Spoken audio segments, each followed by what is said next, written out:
Muy buenas tardes, les damos nuestra más cordial bienvenida a este nuevo espacio ProDynamis, un espacio que de la Fundación estamos promoviendo para difundir también nuestro mensaje, nuestros principios, nuestros valores, todo lo que nos mueve a nosotros como fundación en cuanto a la promoción de la propiedad privada, la libertad individual, una ciudadanía responsable, la defensa de la familia, la defensa de la vida. Todo esto que a nosotros nos motiva, nos mueve y que queremos también compartir con ustedes a lo largo de estos espacios que vamos generando en diferentes entregas. Siempre con personalidades a nuestro criterio y esperemos que esto sea compartido con ustedes de altísimo nivel. En este caso, creo que las presentaciones van a ser medio redundantes, pero en general agradecemos la presencia de un gran amigo, el doctor Hugo Vera. Creo que a esta altura ya es un referente nacional en este tipo de debate, en este tipo de análisis, en este tipo de contenido, donde lo que queremos es profundizar en las raíces, digamos, en los fundamentos de las ideas, del porqué de las cosas. Porque lo que vemos en la superficie como conducta de las personas, como actitudes, como creencias, muchas veces es consecuencia de todo un proceso que se viene dando, ya sea la interna de las personas o también incluso externamente en las sociedades, por diferentes instrumentos que se van aplicando. Y al final, todo lo que nos interesa a nosotros es ayudarle a la ciudadanía que comparte con nosotros este espacio a tener un poco un criterio crítico propio, una capacidad de razonamiento, una capacidad analítica propia que construya a partir de eso también sus decisiones. Eso es lo que queremos, gente libre, y eso implica tener la capacidad de entender la realidad. Bueno, y con el doctor Hugo, que es una persona que está en este tipo de, diría yo, hasta de vocación, porque estas cosas uno no las hace directamente por rentabilidad financiera, ¿verdad? El TIR, el BAN de ese tipo de actividades creo que sale negativo en la mayoría de los casos, pero le anima una motivación profunda, genuina. Creo que nos conocemos ya fácilmente alrededor de una década, las primeras veces que conversamos, doctor. Probablemente. Y a lo largo de todo ese tiempo me consta su testimonio personal, su claridad y su honestidad intelectual, que ha construido también su nombre, su prestigio, su reputación. Y en estos días, aportando aún más a la sociedad, presentó un trabajo, un libro. Bueno, me decía que ya antes que empecemos a generar el material que en realidad son tres tomos de su producción que van a ir saliendo. Bueno, entonces la idea hoy es, doctor, bienvenido, es que nos comentes un poco la génesis, el propósito y también la estructura de esta obra, porque me decías el resultado de 20 años de trabajo y de reflexiones. Así mismo. Bueno, muchas gracias, ingeniero Blas, por este espacio. Realmente valoro muchísimo todos los espacios para difundir lo que uno cree, ¿verdad? Es siempre muy bien recibido, en este caso atendiendo a la inmensa mayoría de personas que te siguen y que siguen de hecho el trabajo que hace la Fundación. Para mí, por supuesto, es un honor estar acá. Y como bien decía, es un trabajo que me llevó mucho tiempo. Escribirlo en unos 2 años aproximadamente, menos probablemente, ya con un proceso de edición, ¿verdad? Pero sí, las ideas que en él están fueron madurando dentro de mí y también investigando, probablemente, yo creo que un poco más de 20 años, porque esto inició en el 2003, cuando yo también comenzaba dentro del ámbito de las fundaciones, el tema de las ideas, tenía muchas inquietudes. Y obviamente uno va investigando y va cambiando también la cosmovisión de las cosas. Y siempre me llamó la atención la conducta política, ¿verdad? O sea, ¿por qué actuamos? ¿Por qué somos lo que somos? ¿Por qué actuamos como actuamos? Y sentí una especial atracción hacia lo que se denomina la ciencia de la conducta, ¿verdad? La ciencia de la conducta tiene, otra vez, muchas ciencias auxiliares, que va desde la psicología, la sociología, y especialmente dos ciencias que han sido un poco olvidadas, creo yo, de acuerdo a lo que estuve investigando, por este progresismo que ha invadido todo, ¿verdad? Me refiero a la etología y a la sociobiología, que son dos ciencias de la conducta que han marcado un antes y un después dentro del estudio propiamente de la conducta, valga la redundancia, ¿verdad? Antes de la etología, el estudio de la conducta era por un método a priorístico. ¿Qué quiere decir eso? Que no era con evidencias, era más bien, no era empírica, ¿verdad? En el año 1973, le dan un premio Nobel a Konrad Lorenz por su estudio del comportamiento del ser humano en comparación con otras especies, ¿verdad? Se llama etología humana realmente, ¿verdad? O sea, el estudio de la conducta humana en comparación o sea, parece una cuestión baladí, pero puso punto final a un debate que era antiquísimo. Tabula rasa versus innatismo, ¿verdad? La tabula rasa, que es la ideología de género, ¿verdad? Que cree que el ser humano nace con un chip en blanco y hay que cargarlo, ¿verdad? Entonces el rol sexual, el rol... Y todo es modelable. Todo es modelable, claro.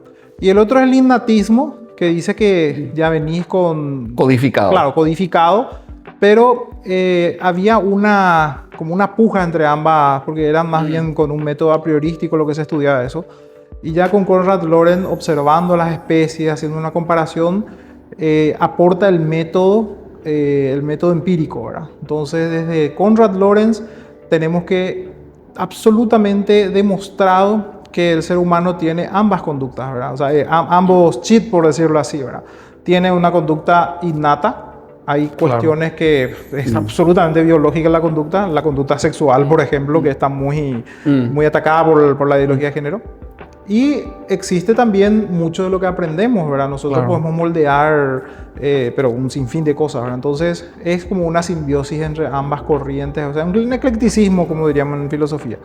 Y, ¿qué pasó? O sea, que somos seres complejos, no somos seres muy simples. complejos, sí. Pero muy complejos. Eso es justamente porque hay un tercer nivel que es ya la neurociencia. En el segundo nivel está la sociobiología. Edward Wilson, que dice que la cultura no es más que la extensión de nuestros instintos. ¿Por qué, por ejemplo, existe el machismo? El machismo no es una ideología. El machismo, si querés llamarlo de esa manera, es un cliché nomás, ¿verdad? O sea, ¿por qué el hombre es como es? ¿Por qué es violento? ¿Por qué es celoso? ¿Por qué es proveedor? Todo está en sus instintos, ¿verdad? Entonces, la cultura se va moldeando de acuerdo a nuestros instintos, porque la mujer es más estratégica, incluso piensa diferente, más emocional. Es más estratégica, ¿verdad? Y bueno, entonces, por decirlo mínimo, para no decir que es más inteligente. Bueno, sigamos con el argumento para no entrar en problema. Pero sí, pero es así, ¿verdad? O porque es interesada, ¿verdad? O sea, es interesada por una conducta biológica, ni siquiera lo está pensando. Eso es lo que dice la sociobiología. No es que la mujer piensa en el interés propio, está actuando en consecuencia a su cría, o sea, para continuar la especie, ¿verdad? Entonces, hay muchas conductas políticas que se enseñan o se explican desde estas conductas. Por eso es que el progresismo ha prácticamente cubierto con un manto estas dos ciencias, ¿verdad? Que me apasionó mucho, por cierto, ¿verdad? Y obviamente el último escalón, por decirlo así, de la conducta es la neurociencia. Hoy a nivel tenemos mapeado absolutamente cualquier conducta, ¿verdad? Y eso tuvo que ver con un accidente que ocurrió en 1848 con un muchacho que se llamaba Phineas Gage, que era un muchacho que trabajaba en una, ¿cómo es que se llama? Donde en las vías férreas, sí, con un hierro se va y golpea y le traspasa el cuello y le traspasa el cráneo, esa barra de hierro. Bueno, y lejos de morir, el tipo se levanta, se sube a su caballo y se va. ¿Qué pasó? Hubo un ligero cambio en su conducta. Desde esa vez la neurociencia comenzó a evolucionar y a entender mejor el cerebro, ¿verdad? Entonces tenemos un cerebro y varias mentes, ¿verdad? El instinto, las pasiones, las emociones. Es un mundo muy apasionante. Por eso es que la praxeología de los austriacos, todo explica, o por lo menos le dan el clavo en mucho sentido a muchas conductas, porque el ser humano es impredecible. No se puede hacer ingeniería social con el ser humano. Es imposible, porque es impredecible. Vos podés tener hoy una conducta y mañana otra. Sí. O sea, sí hay ciertas bases instintivas que es común, ¿verdad? Pero para hacerlo tal vez como una metáfora más entendible por la gente, vamos a lo que podría ser una familia. Sí. Una familia que supongamos estable, vamos a decir, no, los hijos que vienen al mundo en esa familia están en el mismo conjunto genético, ¿verdad? De origen. Sí, sí. Están en el mismo conjunto cultural. Así están es. en el mismo conjunto económico. Así es. Pero son deditos diferentes. Totalmente. O sea, dentro de eso que vos decís, lo fascinante del ser humano es que no existe uno exactamente igual al otro, pero nunca. Absolutamente. Ni entre los mellizos, ni entre los gemelos. Sí, y ahí es donde me remonto a la filosofía, ¿verdad? De hecho que con el libro yo aporto una terminología que si bien ya Foucault utilizó, pero él lo utilizó en un contexto de biopolítica, le llamó, pero en otro contexto. El contexto que yo utilizo desde las ciencias de la conducta, que se llama etopolítica, ¿verdad? Es un término que se acuña con este libro, ¿verdad? Y ahí es donde vamos a la filosofía. Por ejemplo, Heráclito, lo que estás diciendo, Heráclito decía, era un filósofo de Éfeso, ¿verdad? Una ciudad-estado de Grecia. Decía que cada ser humano es un ente único e irrepetible, ¿verdad? Que nunca se puede estar dos veces en el mismo lugar. El río cuando cruza, bueno, es una metáfora que utilizo. Nunca te bañas en la misma agua, en el mismo río. Así mismo. Y ahí comienza este recorrido que hago. Entonces yo presento este trabajo que tiene 3 partes. La primera parte se enfoca un poco a los filósofos o a los que han intentado jugar a ser dioses desde el momento de planificar una sociedad. ¿Y por qué se llama jugando a ser dioses? Justamente por lo que Hayek llamó constructivismo racional. ¿Qué es el constructivismo racional? Que aquellos hombres que bajo su arrogancia, especialmente los intelectuales, creen que pueden diseñar toda una sociedad. No solamente toda una sociedad, el mundo entero. ¿Verdad? Hoy ya está visto con todo este tema del globalismo, ¿verdad? Que vemos que quieren implementar un gobierno centralizado, por ejemplo, ¿verdad? Eso es demasiada arrogancia, ¿verdad? Entonces, pero esto no es nuevo, esto ya viene desde el antiguo griego, incluso antes, ¿verdad? Y la segunda parte es ya, que lo pienso presentar en marzo, habla ya sobre estas utopías llevadas a la práctica. Con desastrosos resultados, ¿verdad? Decía justamente al comienzo del libro, dice, siempre que el hombre ha buscado su cielo en la tierra, solo ha encontrado su infierno, ¿verdad? Que era una frase que se le atribuye a Popper, ¿verdad? Entonces, lo que presento en este libro son los 3 casos concretos de la Alemania nazi, el comunismo soviético y el socialismo de América Latina, ¿verdad? Que lo estoy presentando. Ya el libro ya está hecho, ¿verdad? Pero que lo estamos padeciendo todavía. Claro, todavía, ¿verdad? Y lo vamos a seguir porque justamente en el tercer tomo explico por qué, ¿verdad? Que es sobre la propaganda política y que se llama justamente el canto de la sirena, ¿verdad? Que hace mención a la diosa Circe, ¿verdad? Del famoso Odiseo. de la Odisea, donde Odiseo le dice a Circe que le ponga cera en los oídos porque el canto de la sirena es enloquecedor, ¿verdad? O sea, una metáfora de que la propaganda nos hace ese canto de sirena y nos vende programas o proyectos absolutamente fallidos y nos venden como si fueran la panacea, ¿verdad? O sea, algo que nos va a salvar la vida. Eso es enteramente sorprendente, ¿verdad? Porque el ser humano, que está dotado de razón, muchas veces no es racional. Absolutamente. Y ese ejemplo, esa metáfora de la familia, que a pesar de que las condiciones materiales y qué sé yo, exógenas son todas iguales, ningún miembro de la familia es igual. Sí. Todos entendemos eso. Entonces, cuando yo escucho gente diciendo, no, pero las personas son reflejo, consecuencia de sus circunstancias. Si mejoramos las circunstancias, si mejoramos el entorno, si mejoramos... y por supuesto, vamos a tener un ser humano perfecto. Y por supuesto, para mejorar esas circunstancias hay que hacer las famosas políticas públicas y demás. Es ahí donde a mí se me pierde, como diríamos, un poco la pelota, porque si podemos entender algo tan sencillo como esto, ¿cómo es que nos terminan convenciendo?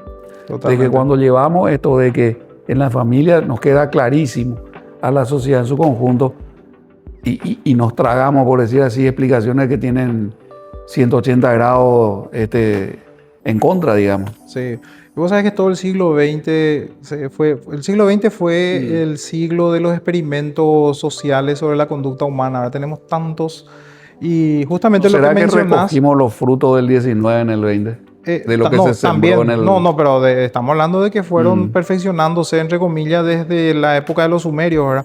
El caso... ¿Sabe qué? Perdón por la digresión, pero me viene porque es una idea interesante.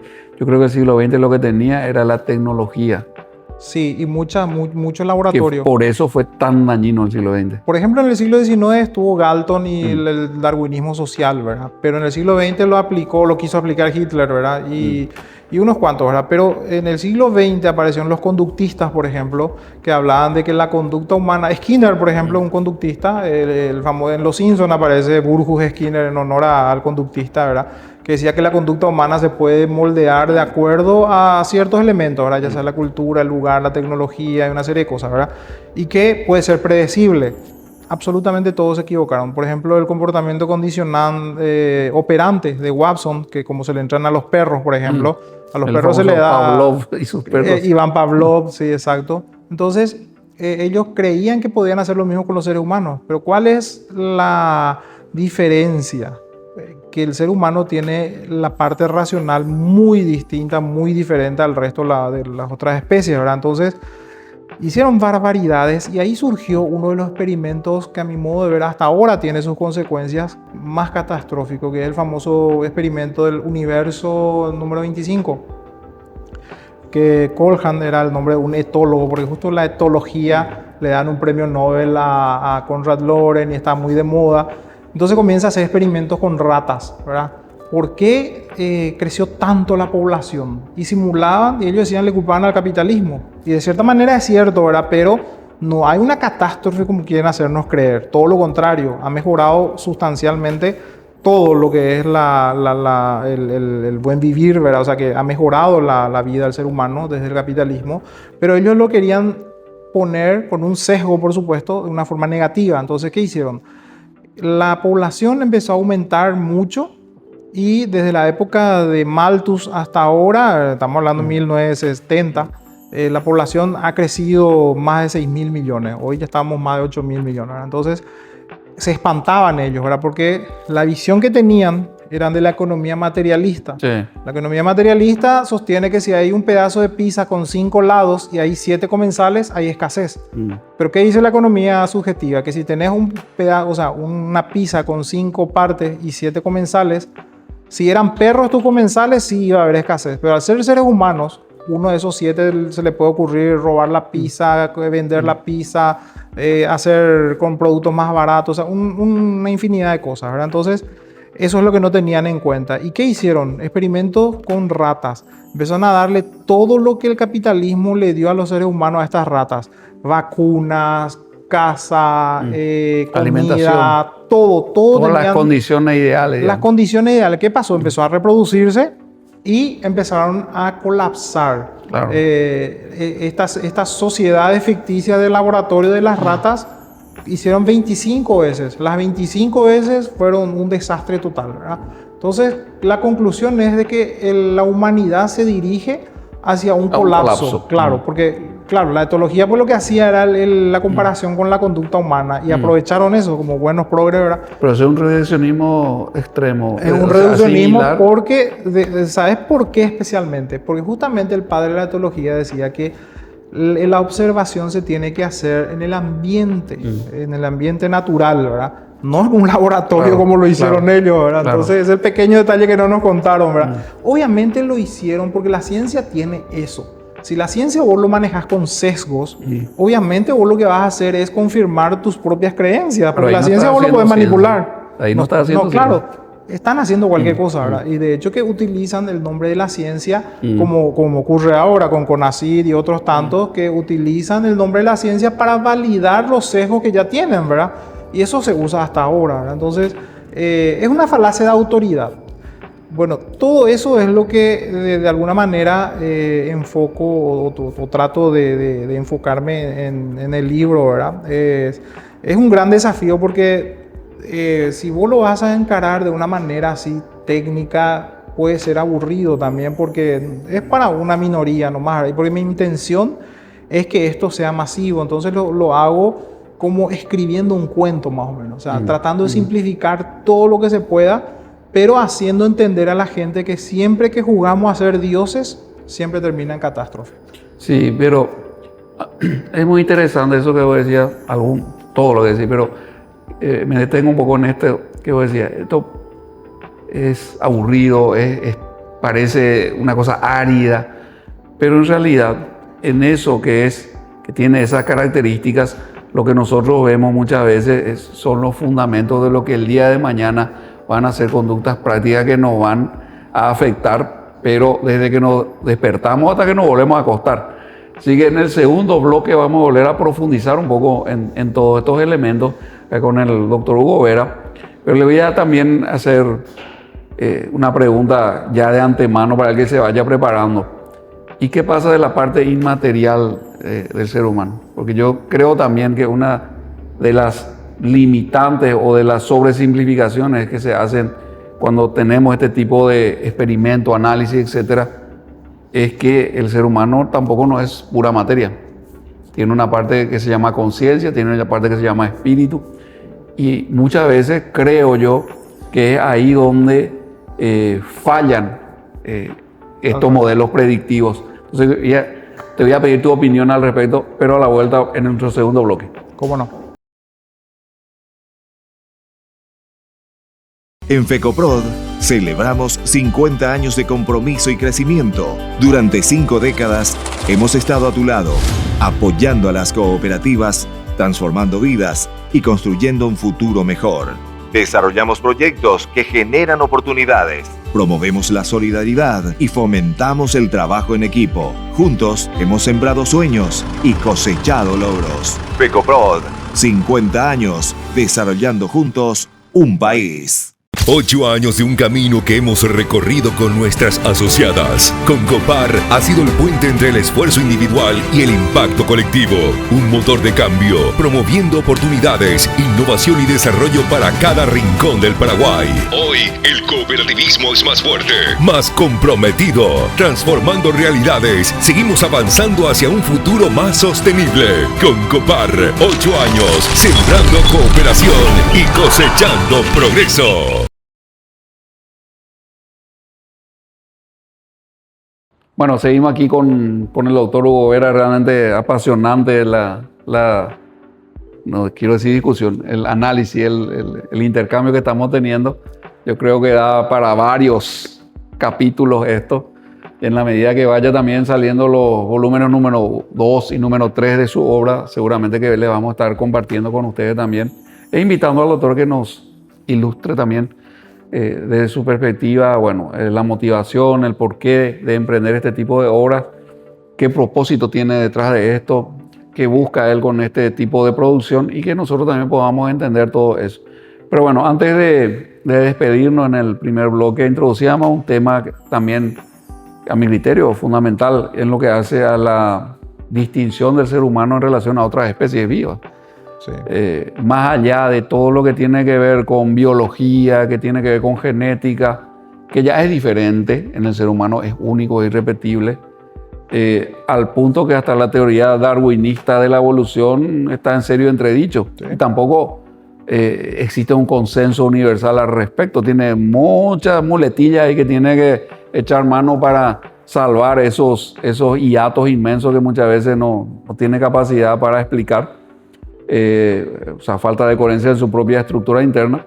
Pero bueno, yo le introducía un elemento que en general cuando hablamos de cuestiones más científicas y filosóficas, eventualmente en general no es muy contemplado, que es la parte anímica, la parte espiritual del ser humano, más allá de la psicología. Así es. Que es la conciencia, que es el sentido moral de las cosas. Así es. Que también hay todo un debate si tenemos un código moral universal. Uh-huh. Yo creo que sí. Uh-huh. Hay un cierto conjunto irreductible de normas morales y que hace la diferencia en el comportamiento último, en la motivación de la persona, en el por qué actúan de tal o cual manera, independientemente de que también los factores que estábamos viendo en el primer bloque son poderosísimos. Pero creo que ahí es donde está un poco ese esa ecuación indeterminada. Sí. Entonces, me gustaría saber tu opinión también, doctor, sobre esa dimensión y bueno, cómo afectaría eso eventualmente un análisis de la conducta, el no tener en cuenta ese tipo de cosas. Y bueno, a mi criterio, los resultados de ciertos sistemas y de ciertos experimentos sociales hablan en ese sentido. Totalmente. Lo que pasa es que nos apasiona mucho estudiar nuestra naturaleza, la propia naturaleza del ser humano. De hecho, que hay muchísimas teorías, ¿verdad? Teorías y creencias, ¿verdad? Que tratan de cierta manera explicar esto. Lo que podemos decir es que la ciencia misma, la verdadera, la que te decía justamente en el corte, porque tenemos que diferenciar la ciencia del positivismo, ¿verdad? Porque la evolución del pensamiento humano que fue... me encanta porque también eso menciono en el libro, la evolución de la comprensión humana sobre el universo, sobre la naturaleza de las cosas, ¿verdad? Desde los presocráticos, pero incluso los griegos trataban de explicar la conducta humana con los mitos, por ejemplo, ¿verdad? La mitología, ¿verdad? Que por ejemplo...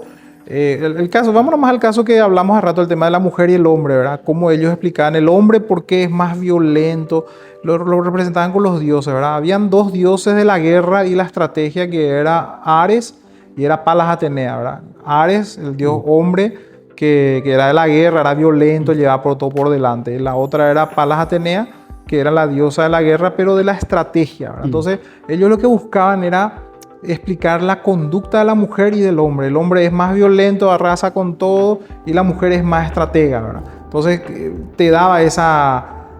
Y así de otras tantas cosas propias de la naturaleza humana. Y por el otro lado teníamos a los medos, o al imperio persa, ¿verdad? Que absorbió a los medos.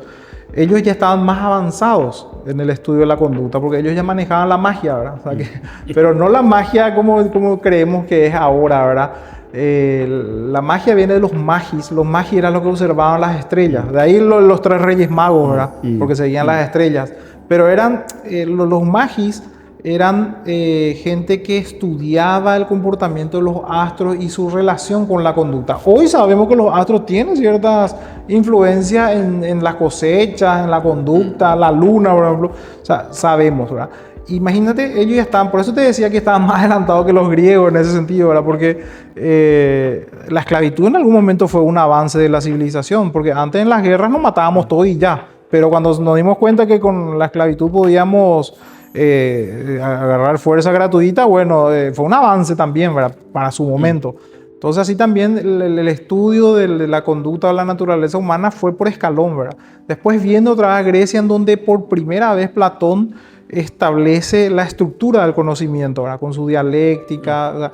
Tratando de, y claro, después con todos sus discípulos, ¿verdad? Aristóteles, etc. Entonces fue evolucionando hasta que llegó un momento en donde hubo como el dominio total del dogma, ¿verdad? Donde no se permitía la discusión, ¿verdad?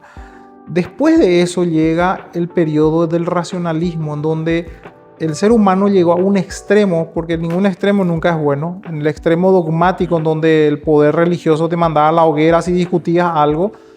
Por el otro lado, llega un racionalismo que llegó a un extremo también, ¿verdad? La Revolución Francesa, que querían eliminar el misticismo, lo que le llamaban misticismo, ¿verdad? Todo lo que era religión, todo lo que era Dios, todo. Entonces, suplantaron a la diosa razón por el dios greco-romano, ¿verdad? O judeocristiano en este caso, ¿verdad? Y se creyó, él mismo se creyó Dios, ¿verdad? Entonces, la razón pura.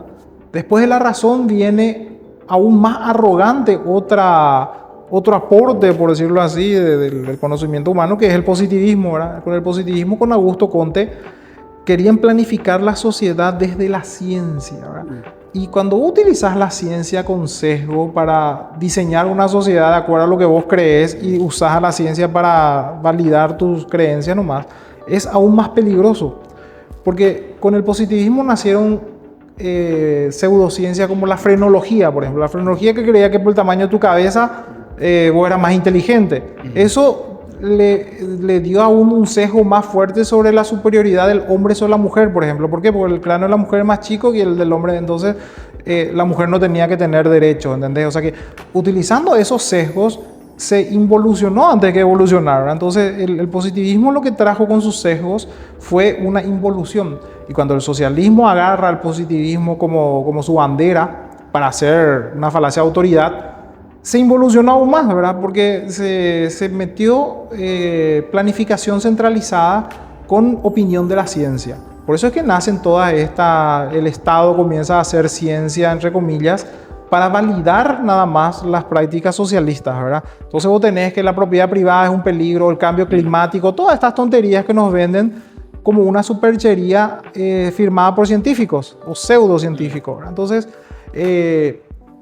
esa parte es la que nos llevó a olvidarnos totalmente de la esencia del ser humano. O sea, que el ser humano es mucho más que materia, es mucho más que conciencia misma, ¿verdad? Porque muchas veces nosotros ni somos conscientes de lo que... Mucho más que fisiología, digamos. Mucho más de lo que podemos dimensionar. Me acuerdo nomás la anécdota que se cuenta de San Agustín, ¿verdad? Que él estaba frente al mar, que pensando en la grandeza o lo grande que es el universo y lo complejo que es, y de repente mira hacia abajo y ve un niño que está haciendo un hoyo en la arena, en la playa, y con su mano trae el agua del mar y le dice, ¿y qué estás haciendo? Le dice, estoy trayendo el mar a este pozo, le dice. Pues eso es imposible, el mar es inmenso, le dice. Bueno, eso es lo mismo que ocurre contigo, le dice. Con toda la inmensidad del universo no va a poder caber en tu cabeza y desaparece, ¿verdad? O sea que dándonos a entender de que el ser humano tiene limitaciones que no puede jugar a ser Dios. Por más de que tenga la herramienta, que tenga la tecnología, que tenga todo el saber que cree que alcanzó, nunca va a poder ser Dios, nunca va a poder planificar una sociedad, nunca va a poder tener, aunque tenga todos los datos. Como el caso de la inteligencia artificial, le va a faltar... Que presume también de eso. Que presume también, ¿verdad? Es cierto. No va a tener toda la experiencia, la parte emotiva. Son muchas cuestiones que hacen que funcione la naturaleza. Hay cuestiones que son muy difíciles de explicar porque nuestra razón no entiende por qué actuamos como actuamos. Hay conductas que obedecen a frecuencias que no escuchan el oído, por ejemplo. O hay conductas que obedecen a olores. ¿Por qué vos te enamorás de una mujer, por ejemplo? ¿O crees que te enamorás? ¿Por qué te atrae una mujer? Muchas veces no es ni siquiera el físico. Son cuestiones subatómicas, ¿verdad? Que tienen que ver con el microorganismo que hay en la microbiota, por ejemplo. O sea, que si la microbiota, por ejemplo, esto es una barbaridad, una sorprendente. Si la mujer tiene la microbiota distinta a la tuya, entonces se atraen. Si es igual, se repelen por más que sea hermosa la mujer. ¿Por qué? Porque tiene que ver con la exogamia. La exogamia es que cuanto más lejos de tu propia... De tu tronco genético, claro, digamos. Va a ser más sano el niño. Y cuanto más cercano es más débil. Y tiene que ver con la microbiota. Lo interesante que esto que me lleva, a medida que vos has hablado, te voy escuchando, es... Estamos rascando la superficie de lo que es el misterio del ser humano. Absolutamente. Ni eso llegamos con eso. Ni eso. O sea, pero con esa limitación y con esa humildad que tenemos que asumir, sí. Muchas veces, a despecho de eso, hemos tenido proyectos de ingeniería social absolutamente. Por sanguinarios, eso es que, ¿verdad? Y hicimos tabula rasa de todo lo que no nos gusta, ¿verdad? Porque el ser humano instintivamente va a rechazar los subgrupos, ¿verdad? Porque eso está en nuestro instinto, ¿verdad? Nuestro instinto nosotros, ¿por qué la discriminación es un derecho, por ejemplo, que la discriminación se confundió con la segregación, que eso es gracias al progresismo, ¿verdad? La segregación que es quitarle derecho a alguien por razones de discriminación. Por ejemplo, puede no gustarme a alguien, pero no le puedo sacar los derechos por eso, ¿verdad? Yo elijo con quién tomar, con quién jugar, con quién estudiar, con quién hacer un proyecto de vida. Esa es la discriminación. Si vos buscas en el diccionario, discriminación quiere decir elegir. Es un derecho elegir con quién quieres estar, con qué, bueno. Todo eso se vino a reescribir justamente para hacer, bajo un sesgo ideológico, hacer una sociedad supuestamente más unificada, más igualitaria, donde no hay propiedad privada, en donde todos vamos a ser felices, un montón de utopías, ¿verdad? Pero lo complicado es cuando la fuente de esa supuesta autoridad, o lo que justifica, le empezamos a poner el rótulo de ciencia. Cuando en realidad Una falacia de a mí autoridad. siempre me genera un sentimiento que te voy a decir de animadversión cuando escucho esto del socialismo científico, por ejemplo. Claro, y eso tuvo que ver con una supuesta evolución del socialismo. Resulta ser que hay 3 etapas del socialismo, ¿verdad? El protosocialismo, que es el Platón, todo lo que... Platón es el verdadero padre del comunismo realmente, ¿verdad? Hablaba de la propiedad comunitaria, etc. La comunidad de esposas. Sí, después viene Owen, que es el socialismo utópico, ¿verdad? Y después de Owen viene el socialismo científico con Marx, pero fíjate, Pseudocientífico. claro, pero ¿por qué le llama científico? Atendé lo hábil que son cuando toman algo que está de moda nomás. En esa época estaba muy de moda, de hecho que estaba a punto de nacer una nueva era, por decirlo así, que se llamaba la Bella Época, donde todos estaban enamorados de la ciencia. De hecho que positivismo viene de posidere, la ciencia todo lo puede, ¿verdad? O sea, estábamos tan enamorados los seres humanos de la ciencia que vimos todo lo que logró, ¿verdad? O sea, el coche, la Torre Eiffel que se La inaugura, electricidad. ¿verdad? Todo un mundo totalmente diferente, ¿verdad? Entonces, la eugenesia con Galton, ¿verdad? Entonces la gente empezaba a llamarle a su hijo Eugenio, por ejemplo, ¿verdad? O sea, estamos tan fascinados con todo. Entonces, vienen los socialistas y para validarse, y no solamente los socialistas, muchos humanistas también, el derecho nunca fue una ciencia, fue un arte, se llamó ciencia jurídica, ciencia de la economía, después vino ciencias, la sociología. La Entonces, psicología. la psicología, todo querían un rango científico porque tenían una validación de falacia de autoridad. Entonces viene también el socialismo a pedir también su cuota, su credencial de ciencia, y viene Karl Marx, ¿verdad? Claro, uno de los intelectuales más conocidos, ¿verdad? Y habla de un socialismo científico que es que puede probar supuestamente sus conclusiones, ¿verdad? Que no es otra cosa más que una bola de sesgos, ¿verdad? Y así es que, por eso es que le dan ese rótulo de científico, para identificar de las otras utopías, porque todas son utopías. Aún la científica es muy utópica. Aún la que ahora podemos decir que tiene más parecido a algo científico, que es el transhumanismo, que utiliza la inteligencia artificial y la tecnología para supuestamente crear el hombre nuevo, ¿verdad? Claro, una especie superior que siempre fue... ¿Dónde escuché esa frase del hombre nuevo? La verdad, ¿dónde no, verdad? Que siempre fue una especie de utopía del ser humano, buscar ese hombre perfecto, el nuevo hombre, ¿verdad? Los nazis, el Che Guevara, Platón mismo, todos hablaban del paraíso hombre perdido. nuevo. El paraíso perdido, sí, pero vos vas a encontrar en todas las culturas, en todas las épocas, el mismo patrón de comportamiento, ¿verdad? La diferencia es que antes el origen a lo mejor del poder o de la autoridad de esto que estamos diciendo era trascendente, no era material. Sí. Ahora lo redujimos a material, y para dotarle del mismo nivel de autoridad que tenía ese ámbito trascendente, no nos queda más que la ciencia, entre comillas, creo claro, yo.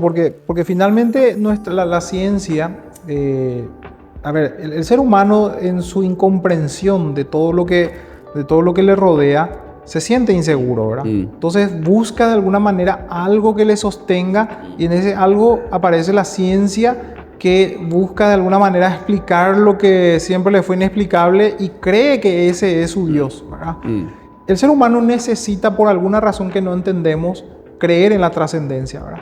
Porque esto vemos en todas las especies, en todas las culturas y en todos los tiempos, ¿verdad? Siempre miramos a las estrellas, siempre buscamos a Dios, ¿verdad? De alguna manera, desde que se tiene registro, ¿verdad? Obviamente que surge paralelamente otra corriente que cree que el ser humano puede ser su propio Dios, y dice que el que Dios no creó al hombre, sino que el hombre crea a Dios, ¿verdad? Entonces surge otra línea, pero de todas maneras eso otra vez viene a validar lo que en un comienzo se especulaba, ¿verdad?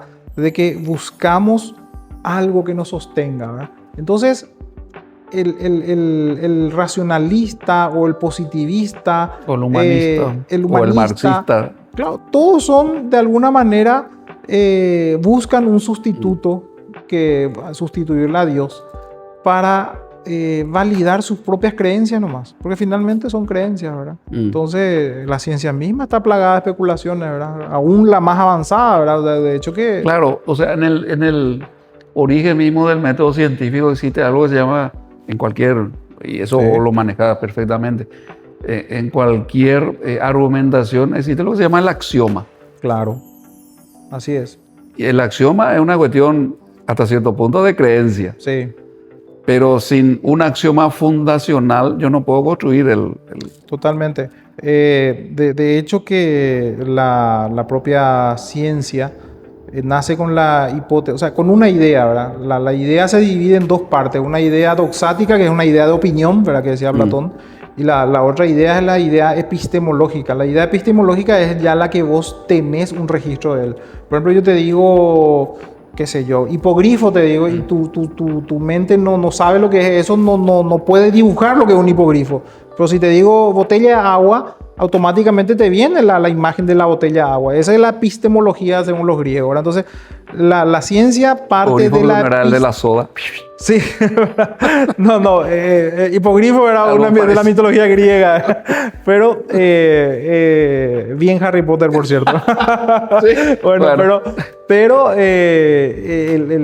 la ciencia parte de algo conocido ya. Lo que se busca es sencillamente refutar eso. Por ejemplo, la hipótesis. La hipótesis está compuesto por variables. Las variables son pequeñas mediciones que voy a tener registro de ello. El agua hierve a tal grado y voy a tener las notaciones. Entonces, ¿qué es lo que te dice Popper? Que vos tenés que falsar eso, buscar contradecir eso, y ahí nace una teoría, ¿verdad? Que no es lo mismo que... Sí, pero siempre es provisional. Eso es justamente lo que dice Popper. Y la característica... Está sobre pilotes. Sí, siempre cambiante. Sí. Ahora, por otro lado, cuando hablamos un poco de esto de la cuestión axiomática y demás, claramente lo que estamos diciendo es que cualquier ámbito del conocimiento necesita un fundamento no discutido ya. No se puede discutir de todo en todo momento y hasta el infinito. Claro, esos son los principios axiomáticos justamente. Eso por un lado. Y por otro lado, yo por lo menos así lo entiendo. La ciencia busca ser descriptiva. Quiere entender el porqué de las cosas. Sí. Pero el ser humano es más complejo, porque el ser humano necesita, más allá de la descripción del porqué, necesita también la cuestión del propósito. Por lo que, si queremos hacernos los complicaditos, los pedantitos, hablamos de la teleología. Sí, exacto. Del propósito y de la finalidad. Sí. Y ahí donde creo, una vez más, todo esto que estamos hablando del conocimiento y la arrogancia del cientificismo, es que confunde lo descriptivo con lo teleológico. Bueno, ahí hay un detalle. Resulta ser que con tanto debate se llegó a confundir el cientificismo con el positivismo. El positivismo es el que es arrogante. El cientificismo, por decirlo así, entendiendo de la ciencia, es la más humilde, porque el cientificismo tiene una rama que se llama epistemología. La epistemología, ¿qué es lo que hace? Constantemente está revisando sus propias conclusiones para ver si cambia algo. ¿Qué quiere decir eso? Que no hay una verdad absoluta. La propia ciencia, la ciencia de verdad, te digo, la ciencia que es la auténtica, reconoce sus limitaciones. Ahora, el positivista es el que cree que es Dios. El que las conclusiones son dogmáticas, esto no admite prueba en contra y te vas preso si es que andás en otros países o andás a discutir el cambio climático, te puedes ir preso. O discutir el tema de la ideología de género, te puedes ir preso. O sea, ¿por qué tendrías que irte preso por debatir algo? O afirmar que el aborto es un asesinato. Claro, ese tipo de cosas, ¿verdad? Entonces, vos te das cuenta ahí de que a lo que ellos le llaman ciencia, en realidad es positivismo. Positivismo es la ideologización de la ciencia, es la utilización de la ciencia para dogmas o para sesgos ideológicos. Hay una gran diferencia con la ciencia. O sea, ya está escrita la conclusión. Claro, sí, ya es simplemente validar tus propias creencias y utilizar lo que ellos llaman ciencia para sacar tus conclusiones y poder vender Llevado esas ideas. eso a la praxis política es donde vamos caminando, por eso que ya vamos a medio spoilear tu tercer volumen, que tiene que ver con el rol de la propaganda, porque Así básicamente, por lo menos así yo lo entiendo. Es así. Y a ver si coincidimos o ilustrame vos tu idea. La propaganda es el arte de convencer a otra persona de cosas que son absolutamente irracionales de por sí. Totalmente. O incoherentes. Explota muy bien una parte, bueno, el ser humano tiene sesgos, ¿verdad? Ahí justamente en el tercer tomo explico lo que son los sesgos. Los sesgos son creencias, creer lo que vos querés creer. ¿Por qué? Porque el cerebro humano no la mente, el cerebro humano está diseñado para mantenerte con vida. Entonces va a ahorrar la mayor cantidad de energía posible mientras pueda. Entonces los sesgos lo que hacen es creer, la primera impresión es lo que vas a creer. Por ejemplo, el sesgo del efecto halo. Le ves a una persona linda, estéticamente linda, y asumís nomás ya que todo lo que hay en él es bueno. Es una buena persona, educada, todo. Angelical. Angelical. Vos asumís nomás ya, es un sesgo. Tu mente nomás ya te juega ahí. Y hay un sesgo que se llama disonancia cognitiva, en donde vos sabés que estás equivocado, pero por una cuestión de comodidad ideológica preferís asumir que no es así. Entonces, para evitar asumir la verdad, te fanatizás aún más. Lo que pasó con estas, ¿cómo se llama? Estas sectas que mataron a mucha gente, ¿verdad? Ellos, lejos de asumir que estaban equivocados, van a morir por sus creencias o van a matar, ¿verdad? Y saben en el fondo que están equivocados, pero no lo van a asumir porque es un sesgo muy fuerte. Entonces, todo este universo ideológico está construido sobre un sesgo en donde la creencia es lo que importa. Todo es creencia, es creencia. Y si vos te vas con un argumento racional a explicarle que la economía es una cuestión racional, es una cuestión de lógica económica, ¿por qué no hacemos lo que hacen los países del primer mundo? Le das toda la fórmula. El cálculo económico de calle. Claro, se van a reír de vos. No van a aplicar porque son cuestiones irracionales lo que priman, ¿verdad? Porque, y eso también lo explica muy bien un psicólogo que se llama Jonathan Haidt, que está en el libro, que hace una metáfora pero formidable. Utiliza al jinete y al elefante como una metáfora, en donde el jinete, que tiene 80 kilos, viene a representar la razón humana.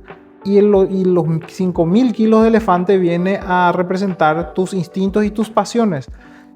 Si sos equilibrado y si la razón puede dominar a sus instintos, es cuando el jinete, por ejemplo, le lleva al elefante bien. Pero ¿qué pasa si cruza un ratón frente al elefante? El instinto se apodera de él y por más que sea hábil el jinete, no lo vamos a poder controlar. Es lo que pasa con nuestros instintos y nuestras pasiones frente a nuestra razón. Cuando encuentra un estímulo, por ejemplo, la propaganda o un poema que te hace llorar, o no voy a llorar, decir racionalmente y llorás, ¿verdad? O vos no vas a actuar en forma irracional por celos, por ejemplo. Sabes que está mal, igual haces. Entonces, esa metáfora me encanta, por cierto, que es ese elefante que lleva todo por delante aun cuando el jinete quiere detenerle, ¿verdad? Y así mismo es nuestra mente. Y basta con los estímulos que con la propaganda se da, ya sea con las falacias lógicas, con la retórica, con la oratoria, y obviamente la comunicación política hace que hagamos barbaridades. Es impresionante. La mente humana es una cosa muy compleja, muy compleja. Pero al final, la moraleja o la gran enseñanza que creo que querés dejarnos es cuidado a tratar de jugar a ser Dios. Absolutamente. Y hago mía esta frase atribuida a Popper. Siempre que el hombre ha buscado su cielo en el Estado, solo ha encontrado su infierno. Muy buena frase, y creo que lo que queda aquí en el tintero es muchísimo, doctor. Sí. Te vamos seguramente a invitar otra vez para seguir este tipo Pero un de placer, debate, claro que sí. este tipo de conversación. Para mí apasionante, se nos fue prácticamente más de una hora sin sentir nada. Queremos agradecer tu presencia, agradecerle también a ustedes por acompañarnos siempre. Comprometo tu participación Con a mucho gusto. futuro para seguir en este tipo de debates.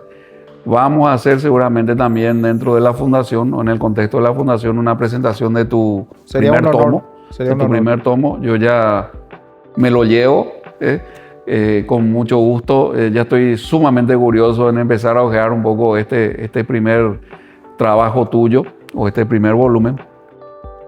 Pero asumimos contigo un poco este compromiso de que también hagamos esa presentación de una forma bien organizada, si se quiere, aquí para el contexto de la fundación. Y bueno, una vez más agradeciendo tu esfuerzo, tu dedicación a este tipo de trabajo que realmente es bastante ingrato muchas veces, pero creemos que es absolutamente relevante, sobre todo teniendo en cuenta los momentos que vivimos y para lo que sería el futuro de nuestra nación. Muchas gracias por su presencia, por su acompañamiento y quedamos hasta la próxima.